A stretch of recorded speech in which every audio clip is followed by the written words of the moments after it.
다시 해서 저울은 흔히 지렛대 원리 이용하거나 전기장 변화를 측정해서 우리 무게를 잰대요. 그렇다면 정말 작은 것들, 그 중에서 어떤 자 기체나 DNA 같은 정말 작은 것들은 어떻게 그 무게를 질까라고 좀 던졌단 말이에요. 내가 늘 또 얘기하는 게 과학기술 지문은 그 원리 과정 우리가 중심을 좀 준다면은 어떻게든 다 how로 비교될 수밖에 없단 말이야. 그래서 초정밀 저울이 자, 저 작고도 작은 물질들을 그 질량을 어떻게 재는지에 대한 얘기를 할 거란 말이야. 질량 측정 방법이라든지 질량 측정 방법에 녹아 있는 원리 같은 거.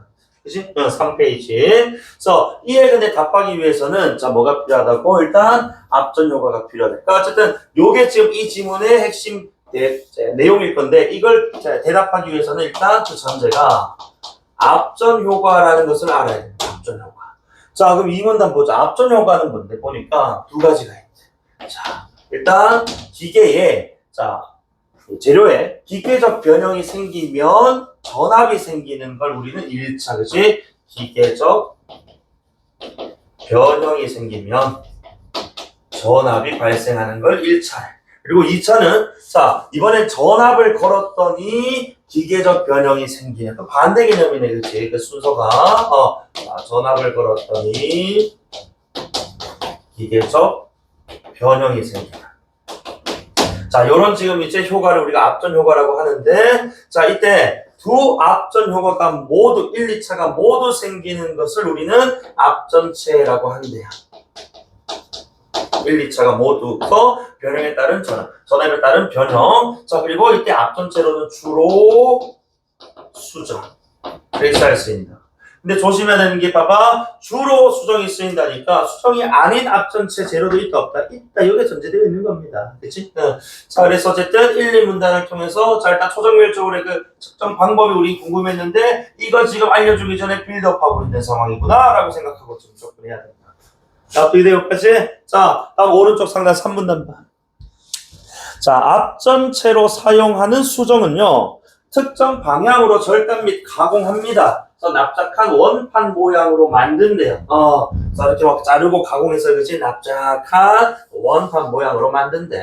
자, 그리고 이 원판의 양면에다가, 양면이 가면 위아래 또는 앞, 이렇게 읽으면 되겠지, 그치? 여기다가 전극을 만들어. 그치? 그래서 양음, 그치? 양극과 음극이 교대로 바뀌는 전압을 다음에 요건 그냥 내가 이미지화 시키는 거에서 지울 겁니다. 자, 그렇게 전압을 가게 되면 이 지금 앞전체라고 불리는 이 수정, 그치? 이 수정이 이제 뭐 한다고 전압 때문에 막 흔들리더라는 거예요. 진동한다는 겁니다. 자, 그래서 이렇게 지금 절단 가공해서 모양 만들고 양면에 전극을 그치? 만든 후에 전압을 가했어. 그랬더니 진동이 생기는데, 그치? 자, 그런데 이때 자, 우리 전압의 주파수라고 지금 나오는데, 주파수가 어휘풀이 나와 있을 거예요. 그래서 진동 1초 동안 반복하는 횟속에 진동수라고 읽으셔도 상관없습니다. 그지? 그래서 어쨌든, 이때 전압의 주파수를, 자, 전압의 주파수를 수정이 가지고 있는 자, 고유 별표처럼, 고유, 특별한, 특수한 이것만이 가지고 있는 요런 워딩들을 꼭 기억해. 내가 우리 이제 나올 때마다 이제 언급하는 우리 관계없이 무관하게 그다음에 여기 있는 고유, 그치? 특별한, 특수한 이것 말고 더 이런 것들 있잖아요, 그치? 얘네들은 꼭 문제가 되니까 잘 보셔야 됩니다. 어쨌든 자, 이 수정은 이 앞전체는 자, 이 재료가 가지고 있는 고유한 자, 이 진동수, 주파수가 있는데. 이거 내가 다시 씌우고 다시 쓸 거야. 자, 어쨌든 이 전압의 주파수를 자 수정 고유 주파수에 지금 일치 맞춰주면 수정이 진동하는데 어떻게 진동한다고? 더 큰 폭으로 진동한다. 그러니까 원래는 되게 작게 전압보다 작게 진동했었다고. 근데 일치를 시켜줬더니 이 폭이 그치 더 커지더라는 거야. 그러니까 진동 측정이 원래는 작았을 때 잘 안 보여서 측정이 어려웠는데 측정이 용이해졌다라고 지금 되어 있단 말이지. 그러면 결국 이 진동을 측정을 원래 못했던 걸 측정하게 된 것이 아마도 뭐 질량 측정하는 방법하고 관련 있지 않겠는가라는 생각을 띄워야 된다. 갑자기 지금 우리에게 지금 궁극적인 지금 이제 자 이 질문 요거란 말이야. 요거에 대한 답을 얻기 위해서 지금 읽어 나가는데 갑자기 그치 여기서 다른 루트로 다른 길로 빠질 수는 없을 것 아니니 얘들아. 다 어디로 기울여야 된다고? 질량 측정하는 방법 원리하고 관련지어서 읽어줘야 된다. 맞아? 자 그리고 이때 이렇게 진동이 그치 커져서 측정이 가능하게 만들어진 이런 앞전체를 우리는 자 수정 진동자 이렇게 부른대요. 그치? 응. 자, 그래서 지금 여기까지 내용들을 내가 지금 뭐 도식도 아니다. 그냥 뭐 간단하게 정리 한번 해봤는데, 다시 한번 깔끔하게 정리 한번 해볼게. 자, 이런 앞전 효과가 드러나는 앞전체로 수정이 주로 많이 쓰이는데, 자, 이때 그 앞전체로 수정 진동자라는 것인데, 수정 진동자가 기본적으로 전압의 주파수와 수정 또는 앞전체 고유 주파수를 뭐 했다고 일치시켜. 그치? 그렇게 되면 이 수정 진동자라는 친구의 진동이 커져서 측정이 가능한 상태가 된단 말이야. 그치? 요런 상태에 있는 앞전체를 우리는 수정 진동자라고 부르겠다는 거. 그럼 여기서 자, 수정 진동자의 이제 우리 이 고유 주파수란 결국 뭔데? 자, 고유 주파수란 그래서 어떤 물체가 갖는 말 그대로 고유한 특별한 것이 그만의 주파수인데 같은 재료의 앞전체라도 앞전체의 모양과 크기 그러니까 예를 들어 가지고 요렇게 생긴 게 있고 요렇게 생긴 게 있다. 크기가 다르지 똑같은 수정으로 만든 앞전체인데도 그렇게 되면 고유 주파수가 뭐였다고 달라진다. 여기서 조심해야 되는 게 너희들이 증감 정보들 내지는 이런 지금 뭐 증감 정보가 꼭 아니더라도 변수로 주어진 조건들 있잖아, 그렇지? 요런 것들 놓치지 말라는 겁니다. 그러니까 재료 같아, 그치? 하지만 뭐 이 수정의 그치? 이 진동자의 자, 모양이나 크기, 얘네들 지금 변수 버라이어블 그치?에 따라서 고유 주파수는 달라질 수 있다. 같은 수정이라도. 알겠지? 요런 변수를 놓치지 말자고. 그 다음, 자, 이때 수정 진동자의 어떤 물질이 지금 달라붙어. 여기서 어떤 물질 펼쳐봐. 지금 여기서 어떤 물질을, 그냥 어떤 물질, 이렇게 읽어가는 친구하고, 우리는 지금 뭘 측정해야 된다고? 정말 작은 우리 누구? 초정밀 그지 대상들, DNA라든지, 기체 분자라든지, 이런 걸 좀 측정하는 게 궁금하잖아. 그럼 저기 있는 저 어떤 물질이 수정 진동자에 달라붙는다 했을 때 어떤 물질을 뭐라고 읽어야 된다고? 초정밀 물질 이렇게 읽어야지. 그치? 또는 미세물질. 아까 1문단에서 언급했던 워딩에 따르면 이렇게 읽어줘야 된다고. 그리고 봐봐. 그러면은, 자, 이 미세물질이, 그치? 자, 달라붙어. 질량의, 그치? 증가가, 된다. 그래서 질량이 증가하면 고유 주파수에서 진동하던 수정 진동자의 주파수가 갑자기 뭐 해버린다고? 원래는 자기 고유값이 있었단 말이야. 거기서 떨고 있었다고. 왜? 전압도 거의 맞춰줬으니까. 그래서 거기 떨고 있었는데 질량이 변하고 무게가 변하니까 진동자의 주파수가 감소해버렸다는 거야. 그럼 여기서 질량과 주파수는 무슨 관계다? 달라붙었다. 질량이 증가했더니 진동자의 주파수는 감소했다니까 반비례 관계 아니니. 맞아? 그러니까 여기서 봐봐 우리가 자 원래 지금 떨고 있던 그치? 자 그 진동 폭을 주파수를 알고 있었다면 달라붙은 이후에 지금 수정 진동자의 주파수랑 그치? 비교를 해서 얼마만큼 달라졌고 그치? 이때 달라진 주파수를 통해서 이 정도의 질량이 그치? 덧붙었구나. 그러면 여기서 이 덧붙은 놈의 질량 무게는 이렇게건이라고 추론하는 게 바로 뭐야? 초정밀적으로 어떤 질량 측정 방법 원리가 아니겠느냐 이거지. 이해되나? 우리가 궁금한 건 요거라고 지금. 항상 띄워놓았으면은 떡밥 던져놨으면 이거 회수하는 생각을 좀 하세요. 자, 써봐라. 이때 수정 진동자에 다시 자 질량이 증가하게 되면은 수정 진동자 주파수가 감소한데 반비례 관계. 수정 진동자 주파수는 매우 작은 질량. 왜 매우 작은이야? 달라붙은 친구가 뭐 미세물질이니까, 그치? 아주 작은 질량 변화, 그치? 또는 증가를 나타낼 건데, 그것에도 어떻게 변화한다고? 아주 민감하게 변화한다고. 요로서로 좀 우리가, 과학기술적으로 민감이라는 어딩 많이 나오잖아. 그러니까, 작은, 그치? 변수에, 적은 변화에도, 그치? 그 결과가, 그치? 큰 거야. 요걸 얘기하는 거라고. 그러니까 아주 작게 그치 늘었지만 아니 수정 진동자 주파수는 아주 크게 줄어들 것이기 때문에 원래 떨고 있던 고유 주파수하고 같이 확 줄어든 주파수하고 비교를 해서 어느 정도의 갭이 있는지를 확연하게 차이를 드러낼 수 있어요. 이 원리를 통해서 측정하겠다는 거예요.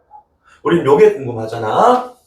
자, 그래서 봐. 이때 그래서 아주 작은 질량분에 민감하게 변하기 때문에 기체 분자나 DNA 같은 미세한 물질의 질량을 측정할 수 있다. 이 말이 지금 뭐야? 얘네가 달라붙어서 그지 아주 작은 질량 변화를 유도한다 하더라도 뭐가 그래 주파수가 크게 변하기 때문에 그지 저런 것들에 대한 질량을 측정할 수가 있는 것이다. 결국 이 주파수의 갭을 우리가 측정할 수 있다는 거지 작은 놈들도 무게를 잴 수 있다 이겁니다. 됩니까? 그리고 이때 자 질량 자 진동자에서 질량 민감도라는 것은 A를 B로 나눈 값이다. 그냥 눈으로만 보지 말고 너희 머리만 믿지 마시고 너희 눈을 믿어, 너희 손을 믿으라고. 계산식 나오면은 이런 수학적 계산식 나오면은 국어적으로 좀 표현하라고. 그래서 질량 민감도 안 적은 새끼들 적어라. 내가 원래 이거 검사하고 너희들 이거 증강 다 정리 확인해야 되는데 지금 수업도 요즘 우리가 그냥 나가고 있습니다만 이거 좀 다 적혀 있었어야 돼 얘들아. 서 뭐를 뭐로 나눴다고? 자, 서 주파수의 변화 정도를 질량으로 나눈 값을 질량 민감도라고 하겠다고. 끝까지 손 안 돌리지, 그지? 그래서 이때 수성 진동자의 질량 민감도는 매우 크다. 왜? 질량은 아주 그지 작게 변하는데 주파수 변화 정도가 뭐하기 때문에 자 크기 때문에. 그러니까 이때 변화 정도라는 거. 변화 정도라고 얘기하기 때문에 여기서 뭐 양의 값, 음의 값 이런 거 따질 필요가 없다고 절대값만 씌우면 되는 거니까요. 알겠지? 변화 정도가 마이너스 10이든 이제 플러스 10이든 어쨌든 정도로 물어봤기 때문에 양의 값은 의미가 없다 얘들아. 정도니까. 그렇기 때문에 그 결과치는 아주 크게 나타나는 거예요. 아주 작은 변화지만 아주 큰 변화. 당연히 그 결과는 커야지. 분자가 크니까. 그치? 그러니까 분모는 거의 변화가 없다고 보면 되는 거야. 너무 작으니까 변화. 그치? 분자 값에 따라서 결정돼. 자, 그 다음에 3문단.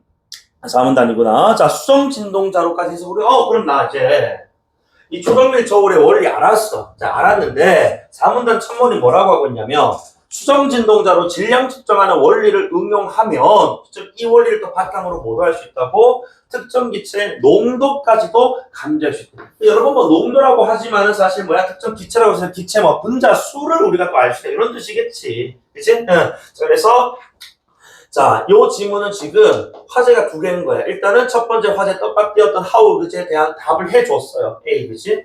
질량의 변화를 잘 측정하면 자, 이 주파수 변화가 나타나는데 그걸 측정하면 질량 측정할 수 있어. 그런데 여기서 자, 이 원리를 또 활용해가지고 뭐까지?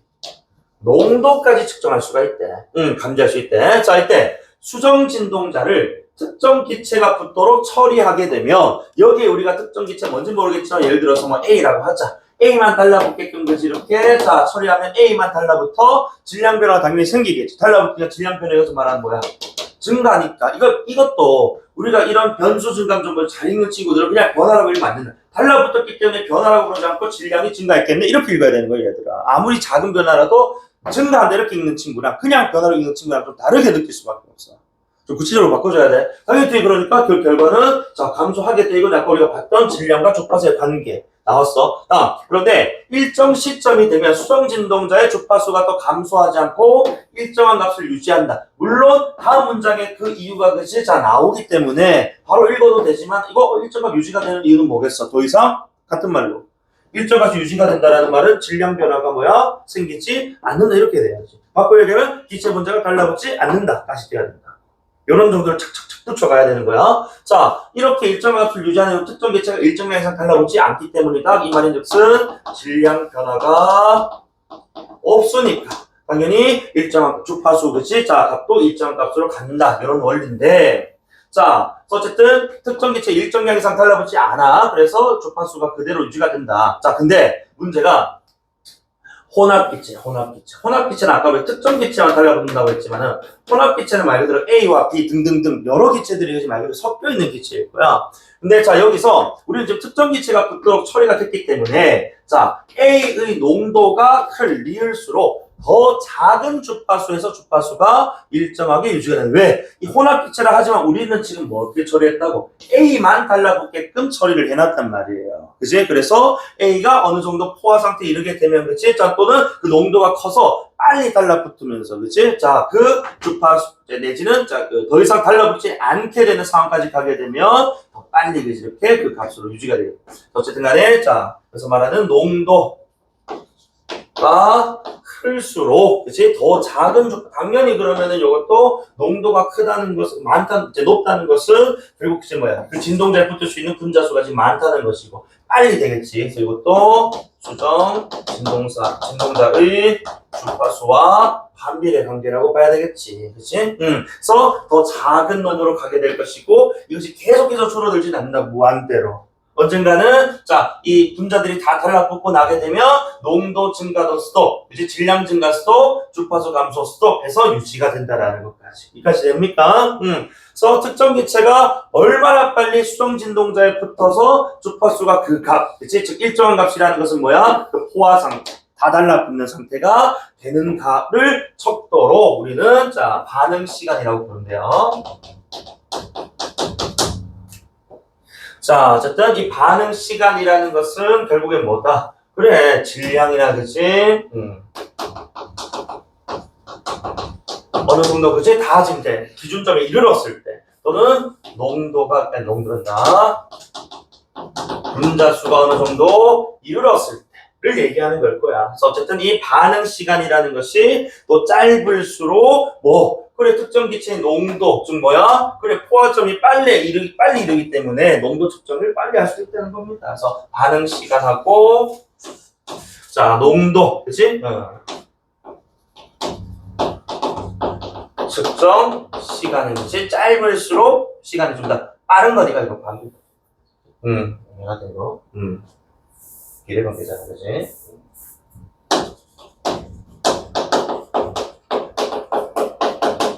이렇게 지금 간다는 거야. 자, 어쨌든 밑에 마지막 단락 한번 보면, 자, 여기서 자, 구체적으로 이제 어떻게 측정하는지에 대해서 좀 설명하면 좋겠는데, 마지막 단락의 첫 문장이 그런 대로 시작한단 말이야. 여기서 한계 문제점이 좀 있단 말이야. 자, 그런데 측정 대상이 아닌 기체가 함께 붙으면 측정하려는 대상의 기체의 정확한 농도 측정이 어렵다. 그렇지. 아까처럼 사문단에서처럼 특정 기체만 달라붙도록 처리하지 않으면 5만 대만 놈이 다 달라붙을 거 아니야, 그렇지? 그러면 우리가 원하는 A만 측정하는 게 어렵다는 거. 요 얘기하고 싶었던 것 같아. 오케이, 요거는 우리가 앞으로 가능해요. 자, 근데 또 하니까 P2 나온다고. 자, 그런데 대상 기체만 붙더라도 그 기체 농도를 알 수는 없답니다. 금방 뭐라고 했어? 농도를 우리 사문단 조심해야 되는데 내가 농도라고 적었지만은 농도를 감지한다라는 것이, 그치? 자, 농도가 정확하게, 그죠? 어느 정도인지에 대해서는, 그치? 알 수는 없대. A만 달라붙더라도. 왜? 자, 이게 붙는 것만 가지고는, 그치? 우리가 그 농도가 어떠한지에 대해서는, 왜냐면 그 안에, 우리 제한된 어떤 범위 안에, 그치? 그 기체가 어느 정도 분포해 있고, 또는 그 진동자가 또 그 크기가 또 얼마냐에 따라 고유 주파수가 또 다를 것이고 하기 때문에, 여기서 지금 이제, 자, 대상 기체 농도에 따라 수정 진동자의 주파수 변화를 미리 측정을 해 놔야, 이 지금, 자, 농도 변화에 따라서, 그치? 주파수가 변화했을 때, 농도가 10의 지금 주파수가 10이니까 이때 농도는 지금 5겠구나. 주파수가 5니까 이때 농도는 3이겠거나. 이런 식으로 또 이제 이 기준점, 미리 측정해 놓은 값이 있어야 그것을 우리가 뭐 할 수 있다고 판단할 수 있다. 이걸 얘기하는 것 같습니다. 그냥 단순 농도, 여기 있는 거지. 자, 그 기체가 달라붙었다고 해서 우리가 농도를 알 수 있는 것은 아니다. 선행 조건이 좀 필요했다. 뭐다? 그 기체 농도에 따른 주파수 변화 값을 미리라는 것도 이게 시간적 순서잖아. 그치? 이런 것들도 우리 체크 좀 잘해 두셔야 돼요. 그래서 미리 측정을 해 놓아야, 그 주파수 변화 이렇게 일어났으니까 농도가 요 정도 되겠네. 라고 알 수가 있는 거예요. 알겠지? 자, 그래서 그 후 대상기체 농도를 모르는 혼합기체에서 주파수 변화를 측정하게 되면 대상기체 농도를 알 수 있다. 왜 이 혼합기체에서, 그렇지? 대상기체와 달라붙도록 지금 만약에 했어? 그런 상황에서, 지금 주파수 변화가 지금 보니까, 봐봐. 우리가 지금 그 대상기체의 그 농도가 어떠냐에 따라서 주파수 변화값을 미리 직접 해놨단 말이야. 그러니까 요 값에 따라서 혼합기체라 할지라도 지금 여기서는 A만 달라붙었을 거니까 주파수가 이러네. 그러니까 농도가 이래라고 가는 거지. 그치? 그래서 자 결국 주파수의 변화에 따라서 농도를 판단하는 건데 이 주파수 변화는 그치? 대상 기체가 그치? 자 이 농도에 따른 주파수 변화량을 미리 측정을 해놔야 혼합기체 상황에서 A만 달라붙는 상황에서도 우리가 이렇게 주파수 변화를 통해 농도를 감지할 수 있다. 그냥 단순하게 달라붙은 것만으로 확인할 수 있는 것은 아닙니다. 그리고 여기서 자 또 농도 민감도라는 것도 지금 나오는데 농도에 대한 민감도 사실 똑같습니다. 주파수 변화 정도를 농도로 나눈 값이겠지 뭐. 그치? 나오니까 이거는 이 정도만 넣어주고. 나도 아직도 내가 이 지문 몇 번 읽어봤겠어. 많이 읽어봤단 말이야. 그런데도 또 적는다고 나올 때마다. 몰라 적느냐? 몰라 적는 것도 있고. 이렇게 적어놔야 문제 풀 때 용이하다고. 알겠지? 적는 거 계속 습관합시다. 안 적고 눈으로만 보면 한계가 있어요. 내가 오늘부터는 요거 안 하고 좀 유하게 하려고. 할 수 있어. 알겠지? 할 수 있어. 갑자기 바뀌면 사람 죽는다던데. 할 수 있어. 용기에 힘을 이제 주겠어. 맨날 씨발 욕만 한 것 같아. 야, 이 새끼야, 개새끼야. 적어라, 씨발. 할 수 있어. 알겠지? 자, 8번은 넘어갈게. 5번. 그지? 이건 전개방식 있는 문제이기 때문에 저거 떨어지면. 자, 그래서 서울의 작동 원리, 그지? 앞전 효과, 그리고 이 원리가 작용된 농도, 그지? 감지하는 방법도 소개를 해줬습니다. 자, 9번인데, 자, 뭐 내용 확인하는 문제니까, 자, 적절하지 않은 것은 1번에 수정 이외에도 앞전 효과를 보이는 재료수. 그렇지. 주로 수정이니까 수정이 아닌 것도 앞전체가 될 수 있는 거예요. 그렇지? 그래서 수정 이외에도 가능. 다음에 수정을 절단 가공해서 미세 질량 측정에 사용을 합니다. 그래서 넓적한 원판 만들어서 전압 걸어주면 그렇지? 자, 그 다음 3번에 전기 저항 변화를 이용해서 물체 질량 측정하는 경우가 있다. 그래, 미세 물질이 아닌 경우에는 그렇지. 일반적인 원리에 따라 가지고 이제 지렛대 원리라든지 전기 저항 변화를 활용한 측정하면 됩니다. 맞지? 여러분 이제 몸무게 잴 때. 다음 4번에 자, 다시. 자, 같은 방향으로 절단한 수정은 하고 크기가 달라. 그러면은 이 크기가 아까 뭐였어? 고유 주파수에 지금 뭐였니? 변수였단 말이야. 그치? 모양 크기, 고유 주파수의 변수.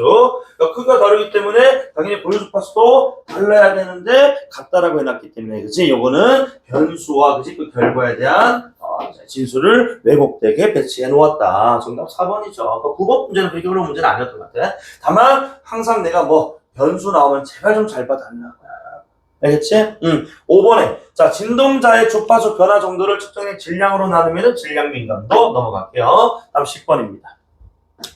자 기억이 수정 진동자야. 자 그러면은 1, 2번 선택지 묶어봐.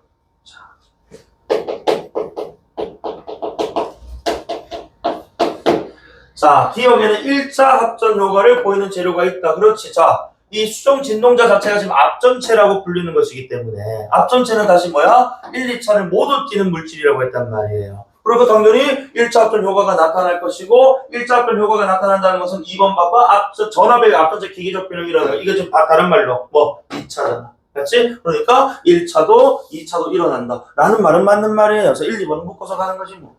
맞지? 이게 앞전체 특징이니까 1, 2차가 다 드러나는 겁니다. 자, 다음에 3번에 자, 우리 수정 진동자에는 전극이 양면에 있는 원판 모양의 수정, 그렇지? 아까 이런 원판 모양, 그렇지? 한 면, 같은 면으로 자르고, 그렇죠? 압축해서 납작한 원판 모양의 수정이 사용된다라고 자 말했고, 수정 진동자니까. 다음 4번에 기억에서는 전극에 가해지는 전압의 주파수를 수정의 고유 주파수, 그렇지. 전압 주파수를 수정 고유 주파수하고 일치시킨다니까 맞춘다는 말 아닙니까? 일치시킨다, 맞춘다. 같은 층의 표현이니까 정답은 5번이겠네. 왜 5번이냐? 봐. 기억의 전극이 가해지는 특정 주파수의 전압은 어쨌든 전압은 자 앞전체의 고유 주파수 값을 더 크게 금방 우리가 8번, 9번 문제를 풀고 왔다면 고유 주파수 값을 변화시키는 건 뭐야? 변수는 그 수정액 또는 앞전체의 모양과 크기였지. 그치? 저기서 지금, 자, 주파수의 더 전압, 특정 주파수의 전압은 어쨌든 지금의 수정 진동자로 쓸 때는 뭐 해줘야 돼? 수정 진동자의, 수정의 고유 주파수에 맞춰줘야 되는 것이지. 이걸 변화시키는 값이 아니잖아. 맞아? 고유 주파수 변화하는 것은 수정체란다. 앞전체의 모양과 크기였어. 그지? 그러니까 전압이 더 크게 만든다라는 이런 상관관계를 그지? 나타내는 진술은 부적절 정답 5번입니다. 그래서 뭐 시간이 좀 걸릴 수는 있어. 정보량이 좀 많으니까. 다만 이렇게 지금 필요한 내용들 좀 정리를 해가면서 읽는다면 이 10번까지 읽고 푸는데 그런 큰 오랜 시간이 안 걸릴 거거든. 뭐 11번 문제는 여러분 딱 봤을 때 뭐 어렵게 느낄 수 있어요. 그런데 이것도 정답 딱 보면 좀 어이가 없단 말이야. 봐라. 증감 정보 잘 적어놓고 정보 간 관계를 파악 잘 해놓고 읽었으면 이것도 수월. 봐. 알코올 감지기, 그럼 알코올 저기서 대상 기체 아니겠어? 그치? AB 이용해서 어떤 밀폐된 공간에 있는 혼합기체 알코올 농도를 측정하려고 했어. 자, 그래서 알코올 농도, 알코올이 우리 대상 기체입니다. 자, 그래서 이때 A, B라는 감지기 모두 진동자에 알코올이 달라붙듯이 특정 기체로, 그지? 알코올이 달라붙듯이 일단 처리가 되어 있어요. 그러니까 아무리 혼합기체라 하더라도 이 진동자에는 뭐만 붙을 것이다? 알코올만 붙겠지. 그지?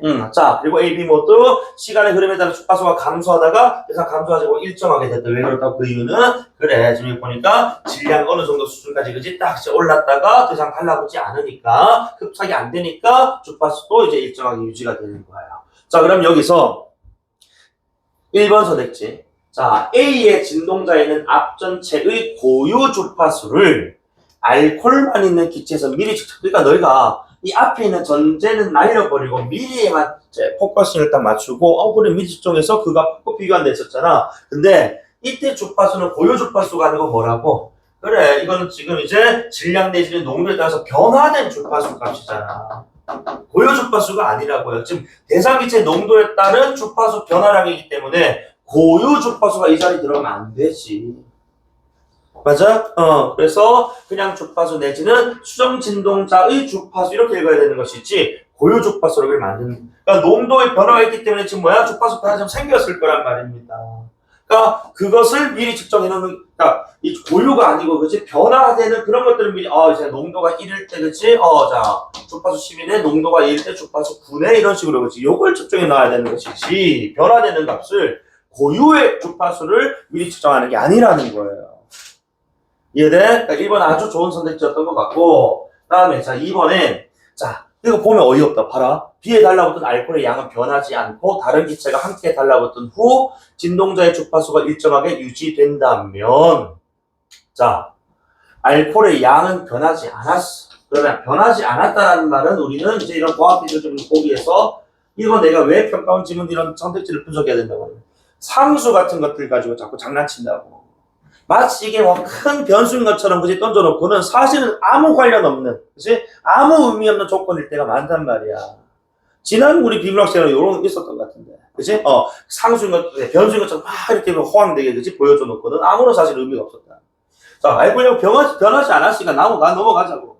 다른 기체가 함께 달라붙은 후 진동자의 주파수가 만약에 일정하게 유지된다면, 봐봐도 다른 기체가 함께 달라붙었을 때 주파수 일정하게 유지된다. 자, 그리고 이때 주파수 값은 다른 것이 함께 붙었을 때야. 혼합기체 전부가 붙었을 때. 근데 알코올만 붙었을 때 보다가 지금 비교 대상이란 말이야. 그치? 그러니까 다른 기체가 함께 붙었다는 것은 지금 뭐야? 알코올 플러스 알파란 말이야. 맞아? 그러니까 알코올 말고 다른 것도 붙었으니 질량이 더 크게 증가했겠지. 맞아? 그런데 알코올만 붙었으니까 이번에는 그 혼합기체 중에서 알파가 빠졌단 말이야. 맞아? 그럼 우리가 이거를 10이라고 봤을 때 이게 지금 알파를 막 각각 5라고 잡자. 5밖에 안 붙었으니까 질량이 증가하긴 했는데 아까 얘보다는 뭐 여기 좀 요렇게 좀 증가했다면은 얘는 요 정도밖에 증가 안 했다고. 근데 우리 질량과 주파수는 뭐 한비례 관계라고 하지 않았습니까?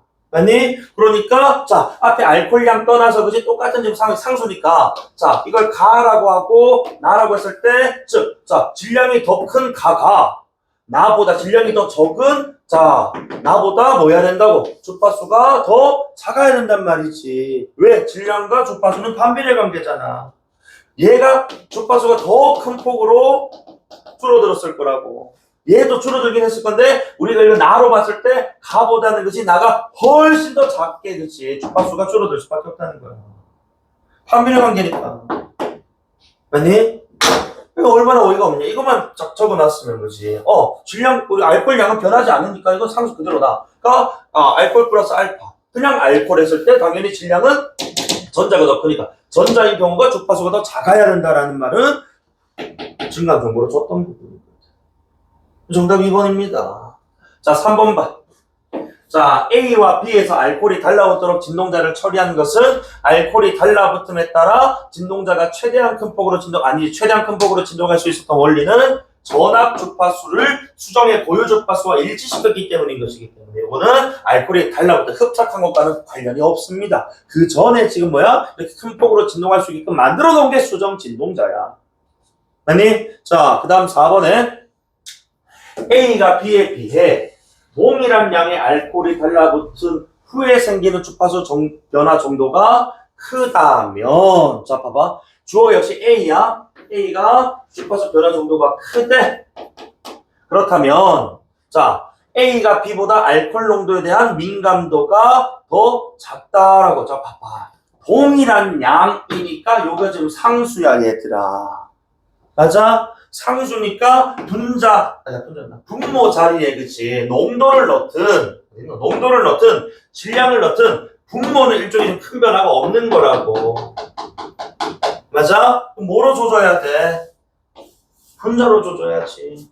당연히 자 주파수 변화 정도가 크다면 그 민감도는 뭐 해야 돼?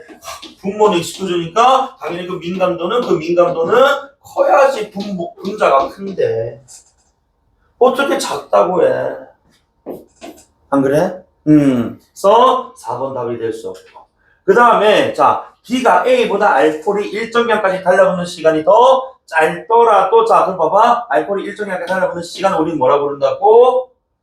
반응 시간이라고 불렀어. 일정 수준까지 달라붙는 또 일정 무게까지 치는. 자 그런데 알코올이 달라붙은 양이 서로 같다면 이거 상수라고. 의미 없다고. 시간이 짧다면 A, B 반응 시간은 어떻게 같아? 이 반응 시간 얘기하는 건데 위에 좀 전제가 반응 시간이 B가 더 짧은데 어떻게 반응 시간이 같다 이런 말이 나올 수 있느냐 이거지. 말이 안 되잖아요. 그러니까 이런 식으로 거창하게 동일한 양 거창하게 주지만 이런 것들은 상수로 날려야 되는 거였다고. 근데 이런 것들까지 다 들여다보고 처리하려고 하니까 무슨 관계가 있는 거 아닐까 싶어서 그렇지 들여다보니까 어렵다는 거. 지문 제대로 안 읽는 거. 또는 내가 지난 비문학 할 때도 과학기술 할 때 얘기했던 것 같은데 제발 요런 동일한 뜻이 또는 같은 상태 이런 것들 나오게 되면은 과감하게 날리세요. 다른 부분 가지고 그러니까 변수가 될 만한 부분을 가지고 비교를 해야 되는데 왜 똑같은 조건 가지고 그걸 가지고 비교를 자꾸 하려고 하는 거야. 같은 건데. 안 그렇니? 그러니까 같은 조건 상수라고 생각하고 날리자. 자, 그 다음에 4, 5페이지 지문 읽을 건데 요거 지금 읽기 전에 내가 간단하게 설명만 좀 하고 지문은 좀 쉬었다 읽읍시다. 자, 그래서 지금 이제 우리가 작년에는 장진마이, 그지? 함께 근대 철학자들 이야기가 나왔고, 그 다음에 2년 전 수능에는 또 이제 고대 중세의 또 중국 철학자들 이야기가 나왔어.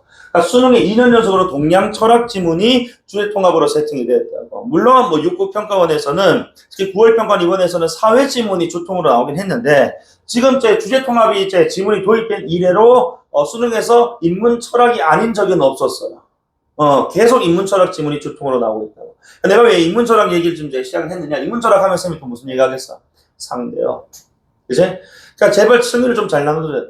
그러니까 여기서 지금 보면은 먼저 일본 친구 또는 바빠서 못 읽은 친구도 있을 건데 여기 보면 신문제와 관련해가 좀 얘기를 해 나간단 말이에요. 물론 가글은 이 조선 어떤 전반적인 흐름에 대한 소개이기 때문에 이양대립적인 요소가 나오진 않았습니다만 철저하게 나글은 도덕적 능력주의에 기반을 둔 이 일련의 개혁론이 일어나는데 이 개혁론을 누가 유형원과 정약용이가 지금 이제 이렇게 주장을 하고 있단 말이야. 그때 그 사람들이 이제 봐봐. 1년에 지금 도덕적 우리 그 능력주에서 파생이 돼서 유형언과 정약용이 나왔을 때 기본적으로 그럼 이제 유형언과 정약용을 비교대조 할 건데 어디서부터 파생됐다고? 도덕적 능력주에서 파생이 됐단 말이야. 그럼 이렇게 위에 상위 범주, 공통 범주는 유형언이도 정약용이도 어쨌든 다 전제를 하고 있는 거거든. 근데 이런 식으로 장난친단 말이야. 봐라. 자, 이 A라는 것에 대해서 가와 나가 특성이 있고 그것에서 파생된 두 사람이 있는데 유형언과 달리 자 정약용은 가를 가지고 있다. 이 말은 틀린 말. 틀렸다고. 이런 상위 범주에서 찢어지기 때문에 그렇지 A와 관련된 속성은 둘 다 가지고 있어야 되는 건데 이런 걸 너희들 자꾸 놓친다고요. 내지는 자 유형언은 자 해놓고 자 정약용에 대한 설명이 들어가 버리는데 범주가 다른데 이거를 판단을 못해서 틀려버리는 경우가 많다고요. 그러니까 이렇게 지금 찢어지면은 범주화시키고 상대적인 어떤 진술로서 만약에 유형언에서 뭐 절대 나왔으면은 또 어제 뭐 정약용에서 뭐 상대 나오고 이런 식의 판단들을 해야 된다는 거야. 인문철학 지문은 금방 읽었던 과학기술 지문보다 훨씬 더 여러분들의 머리가 좀 더 팽팽팽팽 돌아가 주셔야 돼. 그치? 소리가 층위도 맞춰줘야 되고 범주도 맞춰줘야 되고 그죠? 또 상대어도 우리가 떠올릴 수 있어야 되고 다음 예측도 가능해야 되고 그러니까 과학기술이 주어진 정보를 조합하고 그치 내가 판단하는 거라면 여기 인문철학 지문 주어진 정보 안에서 내가 이것들을 조합하고 이것들의 같은 층위를 맞추고 판단하고 이해하고 넘어가고 하는 게 훨씬 더 필요하다. 알겠지? 자, 혹시 안 읽어온 친구 있으면은, 너 지금 시간 조금 들을 테니까 4페이지, 5페이지의 간학을 빨리 한번 읽어봐. 알겠지? 잠깐만 쉬었다가, 지금 읽을게.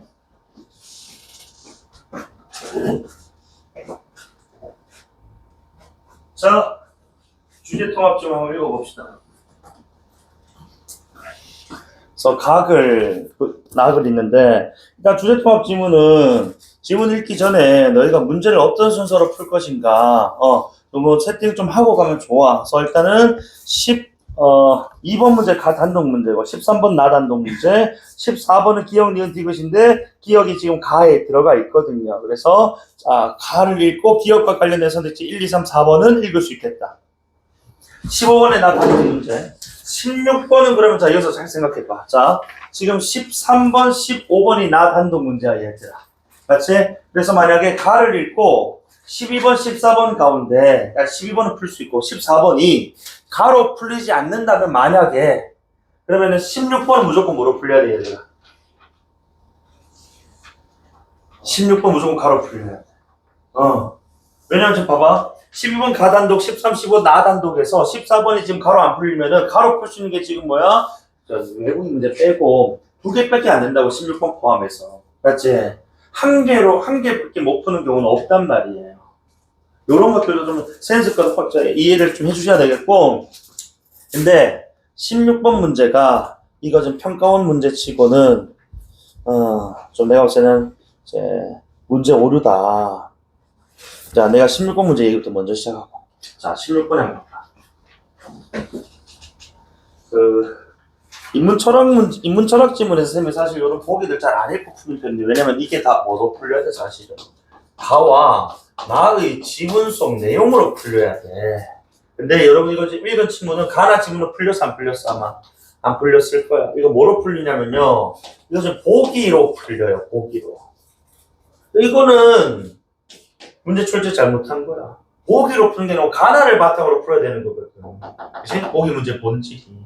그래서 보기만으로 이렇게 지금 자 보기 내에서 지금 뭐 왜곡을 줘버린단 말이야. 봐라 얘들아. 뭐 좀 학자 계급 있고 노동 계급 있대. 자 근데 여기서 봐. 학자 계급이란 높은 사람들도 성과 부족하면 노동 계급으로 환원. 나는 환원까지는 환원 되돌아가라니까. 오케이 좋아. 그래서 노동이든 학자든 그치? 자 뭐 어떤 동등한 대등한 계급인가 보다라고 생각을 했었다고. 자 근데 준서야 어제 욕하면 안 되는데 첼시가 졌어요. 맹구한테. 뭐 그런 게 있어. 어쨌든 간에 아주 굴욕적이에요. 어쨌든 여기 또 요즘 축구 좋아하는 친구들 이제 우리가 뭐 승격, 뭐 강등, 뭐 이런 이제 우리 예를 들어서 K리그 같은 경우에 그죠? 이제 막 임박했단 말입니다. 어떤 팀이 이제 강등돼, 어떤 팀은 승격하고. 그래서 막 어떤 팀은 강등돼, 어떤 팀은 승격된다 그런 거야. 위에 환원은 업그레이드, 다운그레이드의 개념이 적용되지 않는 거라면 승격은 철저하게 뭐야? 업그레이드, 다운그레이드의 개념이 들어가 있다고. 무슨 관계? 상하관계. 근데 상하관계보다는 여러분 우리 비문학에서 어떤 말 많이 써? 위계질서, 위계관계라는 말 많이 써. 위계가 위아래 관계거든. 맞지? 그러니까 이걸 지금 전제로 상하관계를 지금 우리가 알 수 있었다는 거야. 근데 5번 선택지 보세요. 자, 5번 선택지에 따르면은 자, 유토피아, 즉, 자, 이 보기 지문에서 말한 유토피아에서 노동계급과 학자계급 간의 이동이 가능한 것은 계급 간 차등이 없음 물결.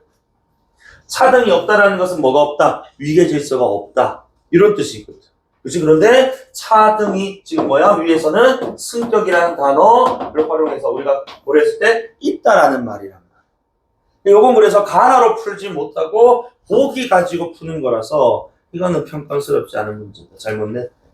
15번 문제 이렇게 잘 내놓고 16번에서 힘이 다 빠졌나 봐. 병신새끼. 그래. 이건 잘못 내. 내가 이거 예전에 한 2년 전 수업할 때 내가 똑같은 말 했던 것 같은데 차등이 없음이라는 말하고 승격하고는 범주가 다르기 때문에 그치? 정답이 5번이다라고 나오는 거야. 이거는 가나로 아무리 살펴봐도 이거 맞는 말이거든. 다 설명이 맞거든. 자, 그래서 이런 문제들은 좀 아쉽다. 그래서 요 문제 좀 오래 걸렸다면 여러분들은 오래 걸렸다는 것 자체가 지문 잘 읽고 지문으로 풀려고 했던 노력을 한 거야. 잘했어. 그런데 어이없게도 보기의 내용과 그지 왜곡된 선지가 구성이 되어서 정답이 됐다는 거 좀 아쉽죠, 그죠? 자, 어쨌든 요런 평가들은 너희들이 할 이유는 없어. 너희들 그냥 주어진 문장 풀면 되지. 그지? 뭐 이게 평가원장 계시잖아, 그지? 매번 뭐 평가원스럽다, 평가스럽지 않다라고 하시는 분 계시잖아. 뭐 사자 평가원장님 그죠? 안 해야 된다 그런 거. 문제 풀려. 자, 각을 한번 읽어볼게. 조선왕조 기본법정 경국대전에 규정된 신분제는요, 신분을 양인과 천인으로 나누는 양천제래. 어쨌든 법정에서 규정된 법적으로 규정된 신분제는 양천제다. 양인, 천인. 양인은 과거 응시할 수 있지만 의무가 있었다. 세금 내야 되고 군대 가야 돼요. 자, 천인은 개인이나 국가 소속돼서 산업이, 공업이 그래서 천역을 담당한 존재들로 자, 어쨌든 간에 여기서 이 말인 즉슨 이 양반들은 천역을 담당했다라는 말로만 끝났지만은 과거 응시가 안 되고 그치? 과거 응시 안 되고 납세, 군역의 의무가 없다라는 말이 전제되어 있을 거예요. 아니, 자, 관료 집단을 뜻하던 양반이 16세기 이후 세습적으로 군역 면제 등의 차별적 특혜를 받는 신분으로 굳어짐에 따라 양반은 봐봐 이게 지금 아까 위에 법전에서 규정되는 이제 우리 신분제랑 다르게 사회적으로 양반 중인 상민으로 양인이 분화된 거니까 이거는 공식적인 계급은 아닌 거예요. 아니, 이런 워딩들 좀 잘 이해를 해야 되겠지, 그치? 법적으로, 법으로 규정된, 다음에 사회적으로 분화된, 요 정도 층위는 지금 다 달라지고 있다는 점을 잘 짚고 갔어야 돼요. 어쨌든 간에, 자, 원래는 지금 뭐야 되는데, 군역의 의무를 져야 되는 게 양인인데, 이 양인 안에서도 군역을 면제받는 그 어떤 특정 계층이, 계급이 존재하더라는 거야. 그래서 양인을 다시 이렇게 세 가지 층의 계급으로 그죠? 분화를 했다라는 거야. 자, 그래서 이러한 법적, 사회적 신문제, 법적 신문제는 두 가지. 사회적 신문제는 네 가지겠지, 그치? 천인범에서 양반 중인 상민이니까. 자, 갑오개혁으로 철폐되기 이전까지 조선사회의 근간이 되었다라는 거. 이제 1894년, 19세기 말까지 요제 사회 신분제가, 그죠? 유지가 됐다는 겁니다.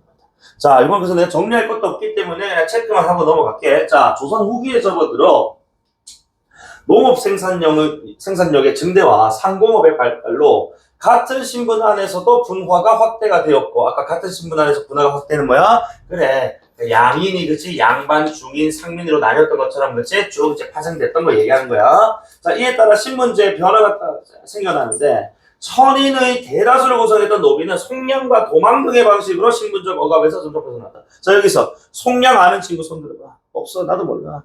그치? 근데 여기서 속량이 따로 어휘풀이가 안 나왔잖아. 그럼 우리가 생소한 단어이기 때문에 설명해주거나 또는 이것은 뭐야? 우리가 파악할 수 있는 어떤 힌트들을 줄 거란 말입니다. 어쨌든 이게 뭐야? 노비라는 신분에서 벗어날 수 있는 방법 요 정도를 읽고 넘어가면 된다는 거지. 아니야 다를까 밑에 봐. 영조 연단의 편찬된 법전인 속대전에서는 노비가 속량할 수 있는 값을 100냥으로 정했다? 그럼 이 말은 자 도망쳐서 노비를 벗어날 수도 있지만 뭐 해가지고 형민아 이거 무슨 뜻이야 속량 사전적 정의 물어보는 게 아니잖아. 지문 안에서 속량 어떤 뜻이야?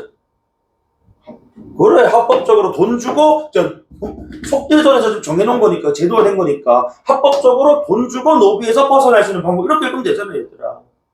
맞지? 그러니까 이걸 너무 우리가 뭐 속량을 몰라서 들렸다 이런 이제 변명들은 통하지 않는 거예요. 어쨌든 이런 규정을 둠으로써 제도화했고, 그래서 합법적으로 그치 노비에서 벗어날 수 있는 계기가 마련되었다. 이렇게 보면 되잖아. 맞지?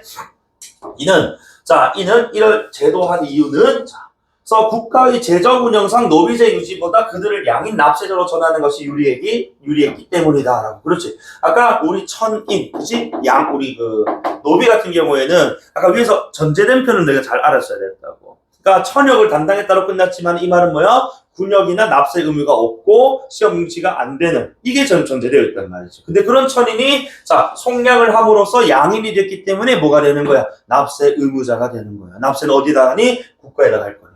그래서 이런 식으로 돈 받고 노비 풀어주고 다시 해마다 또는 달마다 세금을 걷는 그런 존재로 바꿔버렸다는 거야. 그 나라의 재정 확충되겠지. 그렇지? 몰락한 양반들은 아까 우리 산업이도 있었거든. 그치? 산업이 같은 경우에 뭐 한다고? 돈 받고, 야, 우리가 지금 돈이 없으니까 너 돈 많잖아. 너 나한테 돈 주면은 너 노비 풀어줄게. 이런 식으로 해서 속량해주는 길을 택하기도 했다는 거. 이런 식으로 더 재정적 문제 때문에 공적으로, 사회적으로, 그치? 너는, 사적으로, 개인적으로 노비들을 풀어주는 것들이 그치? 제도화가 되었구나. 되나? 자, 다음 3문단. 18세기 이후 경제적으로 성장한 이 상민층에서는 유학 직역을 얻고자 하는 현상이 일어났다. 그래서 여러분 아마 유학 나오면은 이 유자가 우리가 유교할 때 유자인데 유교할 때 유자가 이 유자가 아니에요. 유교할 때 유자는 밑에 있어. 유학은 원래 벼슬을 하지 않은 유생 그냥 선비할 때 이 유자가 선비 유자거든. 그치? 그럼 이 유학은 다른 유학이란 말이야 지금. 그치? 그래서 이것도 지금 어휘표가 따로 안 되어 있단 말이에요. 지문에서 알려줍니다. 이 시기에는 관료로 진출하지 못한 이들을 가리키는 직역 명칭으로 굳어졌는데 호적상 유학을 가진다는 것은 군역 면제라는 특권이 있어서 돈 버는 사람들 입장에서는 내가 지금 양인이어서 군역을 줘야 되지만 양반과 비슷하게 군역을 군대로 끌려가는 것을 좀 면제받는 유학이라는 어떤 권리를 갖고 싶었다라는 지금 얘기가 나오는 거예요. 얘나 지금이랑 비슷하지 않겠어? 근데 이거랑 좀 달라. 이번에 좀 우리 이재용 회장님 아들 군입대 하셨잖아요. 그죠? 해군 장교. 완전 저거 할배랑 똑같더만. 이건희 젊었을 때랑 완전 똑같이 생겼던데, 그죠? 그 양반은 기업 경영이 아니고 진짜 군대 말뚝을 박아야 될 상이던데. 원래는 예전에는 우리가 8, 90년대, 2000년대 초중반만 하더라도 사실 군대 빼는 것들, 그치? 기업인들, 자식들 좀 많았는데 요즘 다 가더라고요.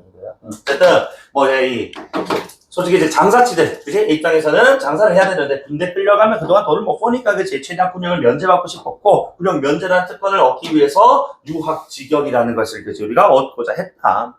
아니? 그래서 유학 직역의 획득은 제도적으로 근데 양반이 되는 것을 의미하였어.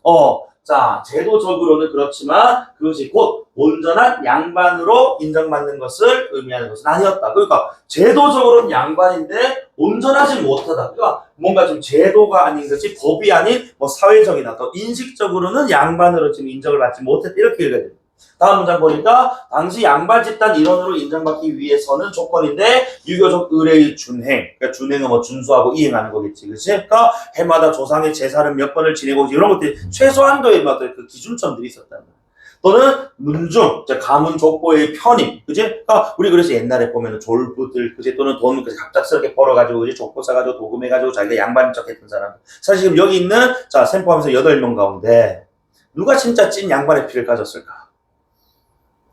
요건 항상 우리가 사회적인 어떤 얘기 나올 때 가끔 이슈가 되는데, 사실 1800년대 이후에 이런 어떤 속량, 그 다음에 이 상민들이 족보 사고 파는 과정에서, 사실은 양반이 아닌 양반들이 많이 파생된다. 그래서 전 국민의 80, 90%가 양반 자손이라고 하잖아. 그럼 씨발 누가 노비야? 누가 남의 집 똥 퍼주고, 누가 남의 집 청소해주냐고. 누가 했을 거야, 여기서. 그죠? 나는 알아. 나는 천민이었던 것 같아. 왜냐면 예전에 우리 아빠 우리 집에서 막내거든. 막내인데 그 집에 족보가 원래 해기제 유서 깊은 집안들을 다 묻어 후 불면은 으스러질 것 같은 족보들이 있잖아. 족보가 너무 깨끗해. 내가 어릴 때 그 족보가 할머니 집에서 봤던 족보가 그래서 돈 주고 산 것 같아. 그래서 너무 깨끗하고 책이 여러 권 있긴 있었는데 산 것 같아. 그리고 이거는 요즘은 일어나서 안 되지만 우리 작은 할아버지가 예전에 첩이 있었어. 완전 콩가루죠. 근데 잘못됐지. 1940년대, 50년대 첩이 있었다고. 어쨌든 간에. 이런 조건들, 즉 뭐야? 그래. 제도적 말고 사회적으로 양반이지만 최소한 이 정도 돼야지라는 거 있잖아, 그지? 요런 것들에 대한 또 조건이 필요했다는 거라서. 따라서 일부 상민층은 이 유학 직역을 발판으로 양반 문화를 모방하면서 무엇을 말하는 문화를 모방한다는 건 뭐야? 기억을 좀 따라하면서, 그치? 우리 집도 제사돈 좀 지내고 족보도 좀 사고, 그치? 족보에다가 또는 내 이름도 좀 집어넣고 이런 식의 모습을 통해서 인정받고 됐다. 제도적으로는 양반이 맞는데, 그치? 사회적으로는 양반이 인정받지 못했으니까, 그치? 이런 노력을 했다는 겁니다. 그리고 4달러. 조선 후기에는 신분 상승 현상이 일어나면서 양반의 하한선과 그다음에 비양반층의 상한선이 근접하다고. 그러면서 양반들이 비양반층의 진입을 막는 힘은 여전히 작동하고 있었다. 이건 아까 위에는 기억이라고 생각하시면 되겠죠, 그죠? 그렇지만 그 반대 이제 비양반층이 양반층에 접근하고자 하는 힘이 더 강하게 작동하다 보니까 결국 그 경계를 뚫고 가버리는 거야. 그 양반의 비율이 아까 내가 얘기했던 전 국민의 80%에서 90%가 양반이다 이 지랄 하잖아. 아니야. 여기서 한 70%는 다 천민이었어요. 천민. 70%가 여기서는 한 6명, 7명 천민 집안이었겠지 뭐. 자, 어쨌든 간에 각을 읽었으니까 12번 문제 한번 풀어보자고. 그래서 12번에 1번 선택지 보시면은 속대전의 규정을 적용받아 속량된 사람들은 납세 의무. 그렇지. 속량이 됐다는 건 지금 노비 신분, 천인 신분에서 벗어났다. 그럼 이 말은 양인으로 편입됐다는 거거든. 그러니까 납세 의무를 지게 되는 거예요. 쌤, 아까 천인은 그냥 천역을 담당하는데 이것만 나왔으니까 천인은 뭐와 양인과 반대가 됐던 거니까, 그렇지? 천인에서 양인이 됐다는 것은 양인의 이 자격을 갖게 되었다는 거잖아. 다음 2번에 경국대전 반포 이후 갑오기역까지 조선의 법적 신분제는 2개 신분 양천제. 그치? 다음 3번에 조선 후기 양반 중에는 노비를 양인 신분으로 풀어주고 금전적 이득을 얻은 사람들, 몰락한 양반들. 4번에 조선 후기 유학의 증가 현상은 경국대전의 신분체계가 작동하지 않는 것이 아니고 경국대전 신분체계가 계속해서 작동을 했고 양인으로 그것이 편입이 되고 그 다음에 양인 속에서도 양반이 되기 위한 노력이기 때문에 경국대전 신분체계가 작동을 철저히 잘 했다 이렇게 가야 돼. 그렇지? 그래서 정답은 4번입니다. 다음 5번에 조선 후기의 상민이 유학의 직역을 얻었을 때 양반의 특권을 일부 가지게 되지만 그게 제도적으로 양반이지만 사회적으로는 그것이 인정받지 못했다고. 그치? 온전한 양반은 아니었다는 말은 적절하다. 자, 그 다음에 오른쪽 14번 보세요. 자, 우리 기역이 아까 뭐였다고? 기역이 양반들이 이게 법적인 제도는 아닌데 양반의 어떤 쉽게 허례 허식 같은 거잖아요, 그렇지? 기준 자격으로서 문중 가문 또는 족보 이런 얘기 했단 말이야. 자, 요걸 이렇게만 되면 간단히 조절할게요. 그래서 기역 한번 봐봐. 1번에 기역은 경제적인 역량으로 신분 상승 현상이 나타나는 상황에서 결국 신분적, 그렇지. 제도적으로, 법적으로는 지금 양반이 되는 놈들이 많았단 말이야. 하지만 그들을 다 양반으로 받아들이지 않았다고. 왜? 쟤네들은 그래, 가짜 양반이니까. 그치? 진짜 양반이 되려면 이런 것도 따라야지. 라고 하면서, 그치? 새로운 기준 자격을 부여했다는 점에서 자신들의 아이덴티티를 지키려는 노력이 아니냐. 이건 맞는 말이죠. 그래서, 니은 일단 모르겠고. 자, 2번에. 기역은 호적상 유학 직역이 증가하는 상황에서 양반 집단이 기득권을 지키기 위한 자율적 노력. 그렇지. 이거 누가 지금 시킨 거 아니거든. 자기들이, 그치? 자기들만의 바운더리를 또 견고하게 하기 위해서 이런 기준점들을 내세운 것 아닙니까? 그 2번도 맞다고. 1번이랑 같은 맥락인 거지. 3번에 기역은 상민층이 유학 직역을 얻는 것이 확대되는 상황에서 양반으로 인정받는 것은 뭐 하는 거야? 그렇지. 억제하는 장치의 억제기라고. 그치? 이런 기준들을 못 따르면 양반들이 우리 인정 안 해줄 거야. 이렇게. 자, 4번에 능력주의가 작동하기 어려운 현실적인 상황에서 신분 구분을 강화하여 불평등을 심화하는 제도. 이미 틀렸다. 이거 제도가 아니라고요. 그치? 제도가 아니고 양반층 스스로가 만드는 자율적인 어떤 기준점 정도인 것이지. 그치? 이것을 제도라고 하기에는 좀 어떻다고? 법적으로나, 그치? 또는 법전 안에서도 언급되지 않았던 것이기 때문에 이것은 안 되겠다. 그리고 5번은 기억 없으니까 넘어가. 한 개밖에 제끼질 못했네요. 좀 효율이 떨어져요. 자, 그럼 어쨌든 나학을 한번 읽어볼 건데, 낙을 해서 좀 정리를 해가면서 읽을게. 자, 낙을. 그래서 경국대전 체제에서 양인은 관료가 될 수 있다는 점에서 능력주의가 일부 작동하는 것처럼 보이지만, 자, 그럼 요 문장을 첫 문장에 던진 의도는 뭐겠어? 잘 생각해봐. 자, 이 양인은 관료가 될 수 있다는 점에서 능력주의가 일부 작동한 것처럼 보이지만, 양이라는 아까 우리 누구세요? 양반, 중인, 상민이 있었잖아. 중인이나 상민이 능력주의에 따라서 관료가 되기에는 쉬웠다 어려웠다. 뭘 전제하고 있는 거야 지금? 일부 작동한 것처럼 보였다는 것은 실제로는 그렇지 않았다잖아. 그치? 능력주의가 작동 안 했다는 거야. 그래서 실제로는 양반 이외의 신분 누구 중인과 상민들은 관료되기 어려웠다. 관료될 수 있는 조건은 맞거든. 양인이니까. 그치?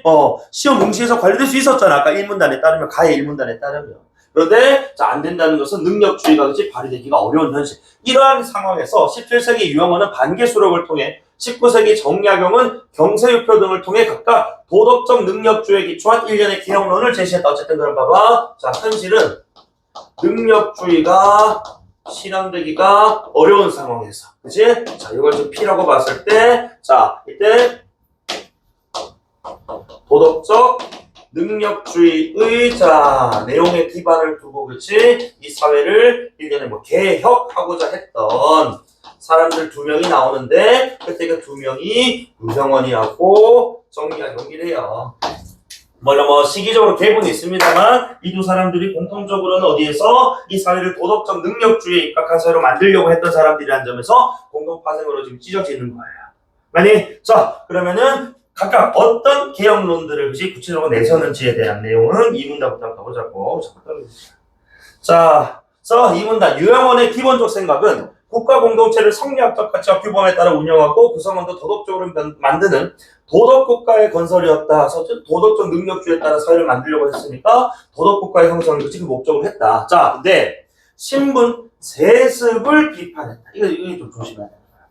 그러니까 세습은 물려주다예요. 그치? 우리 북한의 뭐 김일성, 김정일, 김정은 이런 것처럼 그치? 그래서 세습 물려주는 것은 뭐였다고 비판했다. 그러니까 제도 자체를 비판한 건 아니고 물려주는 것 좀 비판한 건데 그는 현명한 인재라도 노비로 태어나면 노비로 살아야 하는 것이 천하의 도리에는 뭐하다고 어긋난 거야. 그러니까 노비로 태어나도 뭐만 있으면 이게 전제는 뭐야 항상 상위범주에서 벗어나면 안 된다. 그치? 노비로 태어나도 노비로 그치면 안 되고 노비라도 능력이 있으면 뭐 할 수 있어야 된다고? 노비에서 벗어날 수 있어야 된다는 거야. 그치?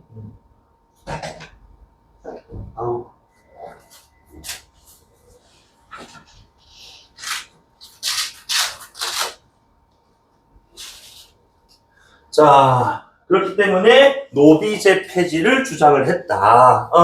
자. 그래서 노비에서 천민을 얘기하는 거겠지, 그치? 그래서 노비제 폐지. 아울러 비도덕적인 직업이라고 부르는 우리 광대 같은 직업을 또 철폐해. 도덕적 능력주의에 의한 도덕사회 건설을 목적으로 하고 있기 때문에 비도덕적 직업군들은 없애버리는 거야. 그래서 노비제 폐지. 광대 없애고. 그치? 자, 산업공상의 사민으로 편성. 즉, 이 말인 즉슨, 노비나, 그치? 광대 같은 이런 천민들을 어디로? 그래, 사민에다가 산업공상, 사민, 우리 넉사자잖아, 요거는, 그치? 위에는 산업공상 가리키는 거겠지?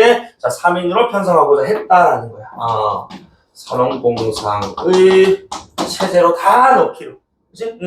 자, 그리고 그는 과거제 대신 공거제를 통해 도덕적 능력이 뛰어난 자를 추천으로 선발, 여러 단계 교육한 후 최소한 학식 확인하고 관료로, 그치? 자, 임명해야 된다고.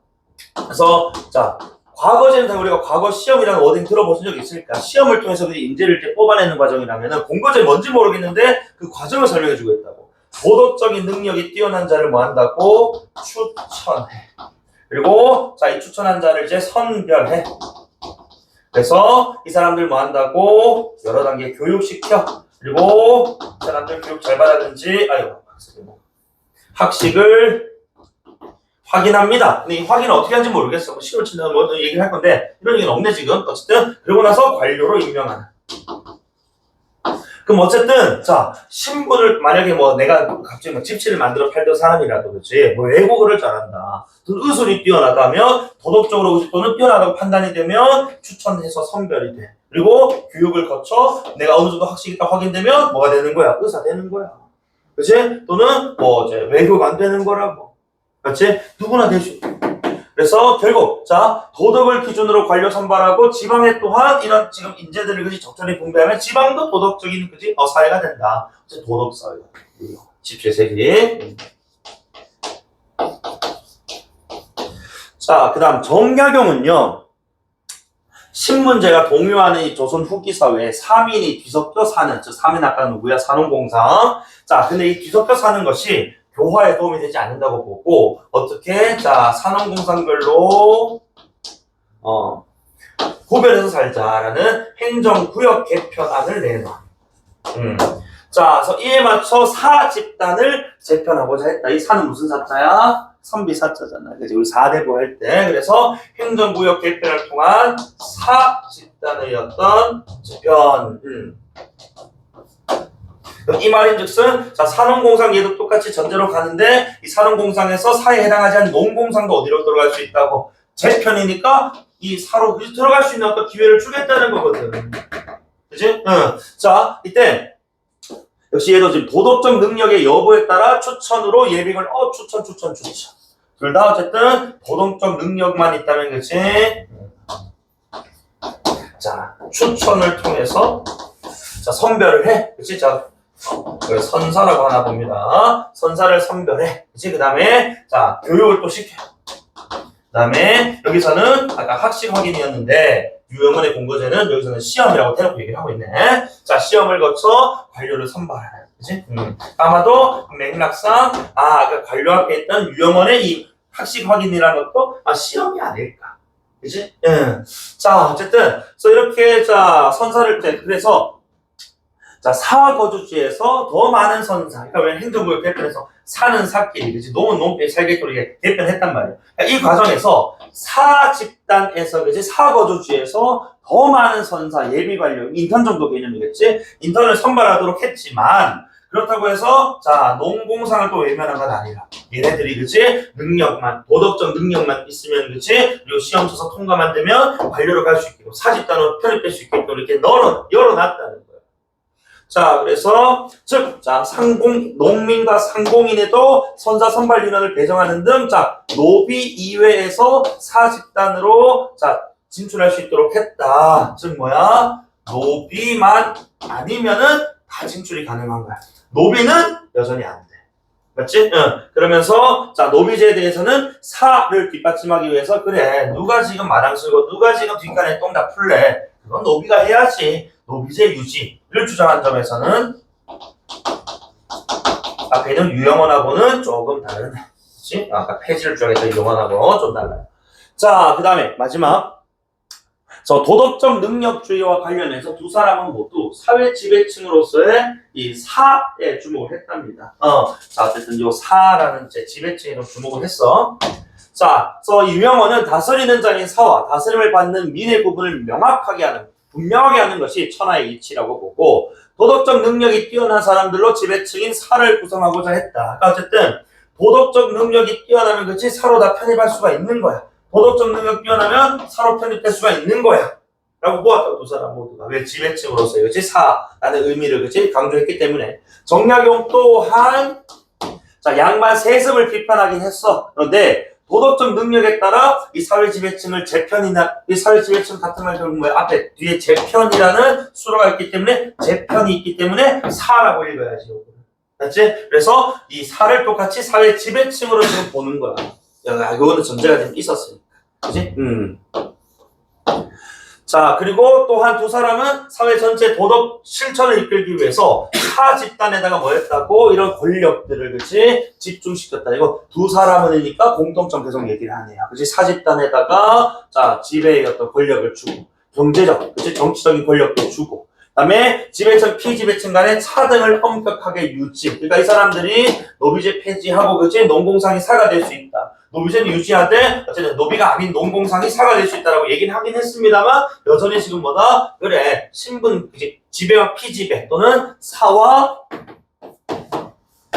낫사 즉 사가 아닌 계층 간의 갭은 여전히 존재해야 된다라고 생각했던 사람들이라고. 그래서 내가 철학자나 뭐 그런 건 아니지만 우리 이런 질문들 많이 있다 보면은 실학의 한계가 뼈저리게 느껴진다고. 얘네들이 맨 말로는 인간 평등 신분 일지를 해놓고는 맨 신분제도는 옹호한다고. 되게 모순적인 거지, 그지? 뭐 실학자들, 뭐 정약용이니 지랄이 뭐 교과서 맨날 다루는데 모순 덩어리야, 알고 보면. 어쨌든 간에 내용에서 일부 차이가 좀 있었지만 이 양반들은 어쨌든 간에 도덕적 능력주의에 기반을 두고 사집단, 그렇지? 그 중심에 둔 다음에 그 외 사집단이 아닌 존재들의 그렇지? 사집단을 편입을 그렇지? 인정을 하면서 다만 사집단과 사집단이 아닌 집단의 경계를 뚜렷하게 인정을 하면서 도덕사회로 나아가는 것을 이야기를 했다. 이렇게 정리하면 되겠지. 그래서 아까 지금 읽었던 스탠스하고 지금 이제 관점은 완전 달라요. 그러니까 우리 그 수정진동자 이런 걸 읽을 때는 철저히 정보들 나올 때마다 정리하고 조합하고 이제 이렇게 관계들을 표시해가면서 읽어줬는데 사실 여기에서는 이 양반이 어떤 이야기를 했고 어떤 관점이 있고 그리고 두 사람이 좀 파생됐으니까 공통점에서 좀 파생되지만 세부적인 차이는 좀 디테일한 차이점 좀 있을 거란 말입니다. 여기에 주목하면서 읽어나가다가 마지막 단락에는 또 공통점으로 묶고 있으니까 그렇지? 그런 것들에 대해서 정리하고 이렇게 지금 이제 상대어 내지는 주장 관점 정리 이런 것들 좀 주목하자고. 자 그럼 13번 문제 가볼게요. 1, 2, 3, 4번은 좀 넘어갈게요. 1, 2, 3, 4번은 넘어가고 5번 읽지 마. 자 유와 정은 자 모두 시험으로 도덕적 능력이 우수한 이를 선발이 잘못됐다고. 그러니까 순서만 제대로 캐치만 됐다면 도덕적 능력이 우수한 이를 시험으로 그지 선발한 게 아니고 도덕적 능력이 우수한 이를 뭐 추천으로 그지 뽑아. 그러고 나서 교육시키고 확인. 이 확인도 내가 넓게는 이제 뭐 학식 확인이니까 시험이라고 봐도 상관없다. 그러니까 즉 도덕적 능력이 우수한 이를 추천해서 선발하고 시험 거쳐서 교육하고 시험 거쳐서 합격하면 관료 이렇게 가는 건데 어떻게 시험으로 뽑는다 선발한다라는 말이 나와. 안 된다는 말. 맞지? 순서 잘못됐어. 다음에 14번인데 자 니은이 왼쪽 지문에 따르면 바로 그 페이지 왼쪽에 따르면 사거주시 더 많은 선사를 선발하는 거야. 그러니까 아무리 그치 사농공상 해서 농공상이 사로 갈 수 있다 하더라도 일단 지금 농공상은 무슨 존재들이 아니야? 도덕적 존재들이 아니에요. 그치? 그러니까 아직은 미흡한 존재니까 일단 선사는 어디서 뽑아야 된다고? 그 사에서 좀 더 많이 뽑아야 된다는 겁니다. 사라고 인정되는 순간 이건 뭐야? 도덕적인 존재를 좀 보는 거거든. 그치? 그래서 니은은 이러한 양반층의 노력을 뒷받침하는 것이 아닌 이러한이라는 인과로 묶이면 안 되는 거야. 그치? 앞에 있는 이러한 좀 묶이려면 정체성을 지키려는 요렇게 가야 되는데 이때 지금 살아가는 것은 이 뭐야? 도덕적인 능력을 가진 존재들로 구성된 집단인 것이지 이것을 뭐 자기 어떤 이 기득권을 지키려고 그치? 바운더리를 또 다른 어떤 대책 또는 다른 어떤 유형의 사람들이 계층의 사람들이 내 영역을 침범하게끔 그치? 이렇게 놔둔 그런 것들이 아니란 말입니다. 그래서 이러한으로 묶으면 안 되고 인과적으로. 다음 2번에 니은은 기존의 양반들이 가진 기득권을 제도적으로 강화하기 위한 방안이다. 이것도 좀 보면은 자 기존의 양반들이 가진 기득권이다 라고 하면 이게 지금 뭔데? 세습이란 말이야. 맞아? 그런데 니은이라는 것은 말 그대로 사집단에서 그지? 선사 많이 선발해서 시험 통과하면 관료시키자는 것이기 때문에 이거는 지금 세습하고는 전혀 다른 얘기예요. 니은하고는. 맞지? 니은과 세습은 절대 묶이면 안 됩니다. 다음 3번에 자 디귿은 왼쪽에 보시면은 도덕적 능력이 뛰어난 사람들로 지배층을 구성 즉 뭐야? 사로 그치? 구성해야 되는 이런 뜻인데 능력주의를 통해 인재 등용에 신분벽을 두지 않으려는 방안 그치? 도덕적 능력주의 그래서 요것만 자 갖추면은 사가 아닌 사람도 사가 되고 이미 사인 사람 도덕적 능력을 갖췄기 때문에 사회모로서 지배층으로서 역할을 다할 수 있다고 보는 거예요. 그러니까 이것은 맞는 말이에요. 그치? 정답 3번. 자, 4번에 이미 기억 때문에 틀렸지만 디귿은 사회 지배층의 인원을 늘려 그렇지. 이거 봐봐. 그래서 사회 인원을 늘려서 그것이 사로였던 편입이 가능하게끔 해줘서 이 사회가 이 지도층이 그지 도덕적인 지도층이 많을수록 사회가 도덕적인 사회가 될 건 아니니 이런 방안으로 보는 거죠. 다만 여기서는 기억이 틀려. 자, 5번에 니은 양반층의 특권이 점차 사라져가고 있는 상황에서 신분적 구분을 명확하게 하기 위한 장치가 아니고 이거 지금 뭐야? 이거는 사거주지에서 더 많이 뽑는 그 이유는 농공상보다 도덕적인 능력이 뛰어난 사람들이 많기 때문인 것이지. 그치? 여기서는 신분적 구분을 명확하게 위한 장치라고 보기 좀 어렵고, 이것도 양반과 비양반층의 신분적 구분을 없애기 위한 것이라기보다는 도덕적 능력주의에 따라서 도덕사회를 만들려고 하는 것이지 신분적 구분을 없애기 위한 이런 얘기 나오면 안 돼. 여전히 뭐야? 지배와 피지배의 구분은 엄격해야 된다고 봤던 사람들이기 때문에 사와 낙사는. 그렇지? 구분 엄격해야 된다고 했기 때문에 구분을 없앤다라는 말도 부정적. 그치? 다음에 15번 별표죠. 자, 그래서 이거 좀 철저히 좀 내신 스타일의 좀 문제잖아요, 그치? 그래서 우리가 지문에 나왔던 유와 정의 관점에 따라서 기억, 니은, 디귿, 리을까지 해야겠지? 자, 요 지금 내용들을 과연 이 사람들이 동의를 할까 하지 않을까? 보자. 자, 아래로 농공상이 힘써이라고 위로 사가 효도하고 공경하니 나라 기쁨 떨어지지 않는 거야. 그래서 사가 지배층이 되어서 그렇지 도덕사회를 이끌어 나가는 모습 아닙니까? 유형은 오케이. 유형은 또 먼저 할게. 자, 니은에 산업공상 누구나 이들을 실천한다면 비록 농부의 자식이 관직에 나아가도 그렇지 농이라도 할지라도 도덕적인 능력만 있으면은 뭐 할 수 있다? 관직으로 나아갈 수 있다라고 본 거야. 다음 디귿에 덕행으로 인재를 판정하며 천하가 다토 이에 힘쓸 것이니 나라 안의 모든 이에게 존귀하게 돼. 그렇지 여기서 말하는 자 나라 안의 모든 이는 산업공상 3위로 다 평가가 되거든. 이 3위 모두가 존귀하게 될 수 있다. 즉 뭐야? 관직 할 수 있단 말이에요. 다음에 리을 양반과 상민의 구분은 엄연하니 그 경계를 넘지 않아야가 아니고 이 사람들은 뭐 할 수 있어야 돼? 넘을 수 있어. 그치? 뭐에 따라? 도덕적 능력에 따라. 그래서 이거는 넘지 않아야부터 말이 안 된다. 아니 그럼 오른쪽에 정약용 한번 해볼까? 자 당연히 이 양반도 위로 사가 있고 밑으로 농공상이 있어. 그렇지? 그리고 노비도 있어. 그래서 나를 기쁘게 떨어지지 않는 도덕사회 만들 수 있다. 다음에 누구나 인을 실천하면 그렇지? 자 농부의 자식 정도 농은 사러 갈 수 있거든. 그렇지? 오케이 좋아. 납득해. 자, 디귿 덕행으로 인재를 판정하면 천하가 다도 힘쓸 것이니 나라 안에 모든 힘을 펼쳐. 이게 조금 포인트야. 아까 유영원은 노비제 없애고 광대 없애고 이 세상 이 사람들을 산업공상 4개로만 보기로 했다. 그지? 자, 그런데 정약용은 산업공상 외에 그 밑에 말단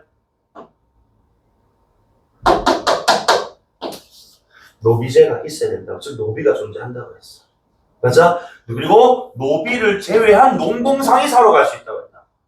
그럼 저기서 모든 이에게 존귀하게 될 기회가 열릴 것이다 해서 이 모든 이에는 누가 포함돼 버려? 노비가 포함돼 버려. 전칭적 표현입니다. 그치? 그러니까 유영원의 전칭은 산업공상만 가리키기 때문에 노비를 폐지하자고 했던 사람이니까 노비가 없는 거거든. 이 사람의 사고에는. 그러니까 저 모든 이에 산업공상만 들어가니까 익스큐즈인데 이 정약용의 자 모든 이에는 산업공상 플러스 노비까지 포함이 되어버리기 때문에 정약용은 여기에 대해서 동의를 하지 못할 거예요. 아니, 다음 당연히 경계에 넘지 않아야도 경계에 넘을 수 있는 거니까 둘 다 이거는 X. 맞아? 그러면은 정답 몇 번 나와? 5번인가? 맞죠? 요게 그 해 이제 24학년도지 9월에 딱 나오고 수능에 그대로 나왔어. 이 유형 문제 유형. 근데 작년 수능에 안 나왔죠.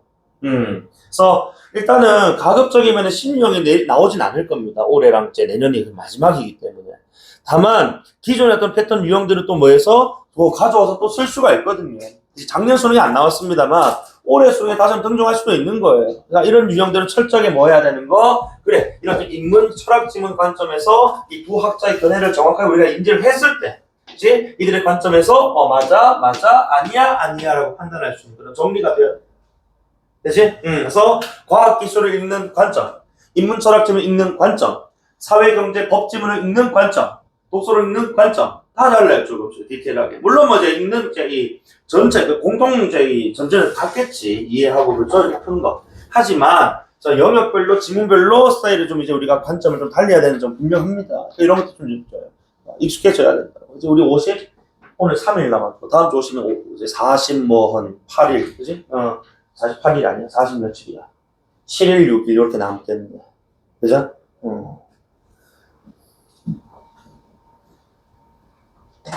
열심히 하자. 알겠지? 고생했어. 자, 올려가자.